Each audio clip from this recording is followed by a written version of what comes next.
Hello, A good conversation real luxury സീരീസിലെ 7th one. ഇന്ന് ഞാൻ അതിനെക്കുറിച്ചാണ് പറയുന്നത്. എന്നാണ് നിങ്ങൾ ഒരു റിയൽ കോൺവെർസേഷൻ നടത്തിയെന്ന് ഓർക്കുന്നുണ്ടോ? എന്ന് വെച്ചാൽ നിങ്ങൾക്ക് സമയത്തിന്റെ ട്രാക്ക് നഷ്ടപ്പെട്ടത്, നിങ്ങളെ ജെന്യുവിനായി കേട്ടു എന്ന് ഫീൽ ചെയ്തത്, നിങ്ങൾ ഇരുന്ന് കോൺവെർസേഷൻ തുടങ്ങുമ്പോൾ ഉണ്ടായിരുന്നതിനേക്കാൾ ഫുള്ളായി അത് കഴിഞ്ഞ് പോകുമ്പോൾ ഫീൽ ചെയ്തത്. ഇങ്ങനത്തെ കോൺവെർസേഷൻസ് വളരെ റെയർ ആണ്. എന്നാൽ അത് നടന്നു കഴിയുമ്പോൾ നമുക്ക് മനസ്സിലാകും അത് എത്രത്തോളം പ്രഷ്യസ് ആണെന്ന്. How alive they make us feel. എൻ്റെ ജീവിതത്തെ മാറ്റിമറിച്ച പല സംഭാഷണങ്ങളും എൻ്റെ ലൈഫിൽ ഉണ്ടായിട്ടുണ്ട്. അത് മറ്റൊരാൾക്ക് എല്ലാത്തിനുമുള്ള ഉത്തരം ഉണ്ടായിരുന്നത് കൊണ്ടല്ല, മറിച്ച് അവർ എന്നെ ശരിക്കും ലിസൺ ചെയ്തത് കൊണ്ടാണ്. ആ ലിസണിങ്ങിൽ എനിക്ക് എൻ്റെ സ്വന്തം ഉത്തരങ്ങൾ കണ്ടെത്താനുള്ള ഇടവും നൽകി. ഒരാൾക്ക് മറ്റൊരാൾക്ക് നൽകാൻ കഴിയുന്ന ഏറ്റവും വലിയ സമ്മാനങ്ങളിൽ ഒന്നാണിത്. നിങ്ങളുടെ ഹൃദയത്തെ സ്പർശിക്കുന്ന, നിങ്ങളെ ചിന്തിപ്പിക്കുന്ന, നിങ്ങൾ ഈ ലോകത്ത് തനിച്ചല്ല എന്ന് തോന്നിപ്പിക്കുന്ന ഒരു സംഭാഷണം ജീവിതത്തിലെ most real, most nourishing and most irreplaceable ലക്ഷറിയാണ്.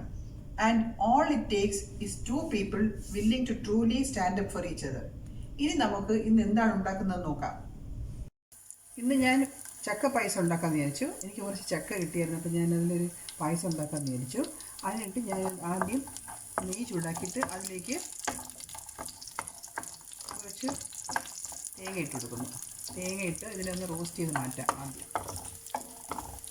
ഇപ്പോൾ ഈ തേങ്ങയെല്ലാം ഒന്ന് മൂത്ത് വന്നിട്ടുണ്ട്. നമുക്കിതിനെ വേറൊരു പാത്രത്തിലേക്ക് മാറ്റാം. ഇനി അതേ പാനിൽ തന്നെ നെയ്യിലേക്ക് പഴുത്ത ചക്ക എടുത്ത് മിക്സിയിലിട്ട് പേസ്റ്റ് ആക്കിയിട്ട് ഇട്ട് കൊടുക്കും.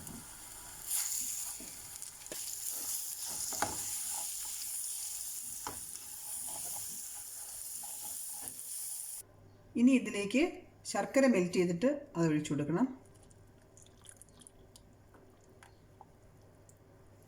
ഇനി ഈ ചക്ക ഈ ശർക്കരയിൽ കിടന്ന് നന്നായിട്ട് മിക്സ് ചെയ്ത് നന്നായി കുക്ക് ചെയ്തെടുക്കണം. ഈ ശർക്കരയൊക്കെ ഒന്ന് ഇതിൽ പിടിക്കുന്നത് വരെ നമ്മൾ ഇളക്കി കൊടുത്തുകൊണ്ടിരിക്കണം.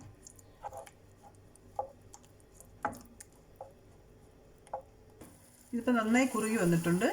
നമ്മളിതൊക്കെ ചെയ്യുമ്പോൾ മീഡിയം ടു ലോ ഫ്ലെയിമിലിട്ട് വേണം ചെയ്യാൻ. ഇതിലേക്ക് തേങ്ങയുടെ 2ാം പാൽ, അതായത് തിൻ കോക്കനട്ട് മിൽക്ക് 1 കപ്പ് ഒഴിച്ചു കൊടുക്കണം. ഇനി ഇതിലിട്ട് വേവിക്കണം. ഈ 1 കപ്പ് തിൻ മിൽക്കിലിട്ട് വേവിച്ചത് കുറുകുന്നവരെ മിക്സ് ചെയ്തുകൊണ്ടിരിക്കണം. 2ാം പാൽ ഒഴിച്ചതിന് ശേഷം നന്നായി കുറുകി വന്നിട്ടുണ്ട്. ഇനി നമുക്ക് സ്റ്റൗ ഓഫ് ചെയ്യാം. സ്റ്റൗ ഓഫ് ചെയ്തിട്ട് ഇതിലേക്ക് നേരത്തെ ഫ്രൈ ചെയ്ത് വെച്ചിരുന്ന തേങ്ങ സ്ലൈസസ് ഇട്ട് കൊടുക്കാം. പിന്നെ ചുക്കുപൊടിയും ഏലക്കാപ്പൊടിയും ഇടാം. ചുക്കുപൊടിയും ഏലക്കാപ്പൊടിയും ഇട്ട് അതും മിക്സ് ചെയ്തിട്ട് 1/2 കപ്പ് തേങ്ങയുടെ 1ാം പാൽ ഒഴിച്ചു കൊടുക്കണം.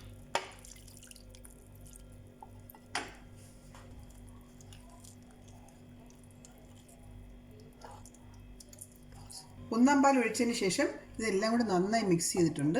ഇപ്പോൾ ചക്ക പായസം റെഡി ആയിട്ടുണ്ട്. ഞാൻ നേരത്തെ ഒരു കാര്യം പറയാൻ വിട്ടുപോയായിരുന്നു, ആഡ് ചെയ്യാൻ വിട്ടുപോയായിരുന്നു. അതായത് നമ്മൾ ചക്ക ഇടൂലേ ആദ്യം, അപ്പോൾ അതിലൊരു പിഞ്ച് ഓഫ് സോൾട്ട് ഇടണം, എന്നാലേ നമുക്ക് ആ കറക്റ്റ് മധുരം കിട്ടുള്ളൂ. അതിടണമായിരുന്നു. അത് ഞാൻ ഇട്ടില്ല. ഇപ്പോൾ ചേർത്തിട്ടുണ്ട്. അപ്പോൾ ടേസ്റ്റ് വന്നിട്ടുണ്ട്. അത് മറന്നു പോരുത്, അത് വിട്ടുപോരുത്. നിങ്ങൾക്ക് എല്ലാവർക്കും വീഡിയോ ഇഷ്ടപ്പെട്ടു കാണുമെന്ന് കരുതുന്നു. അടുത്ത റെസിപ്പിയുമായി വരുന്നവരെ ബൈ ബൈ.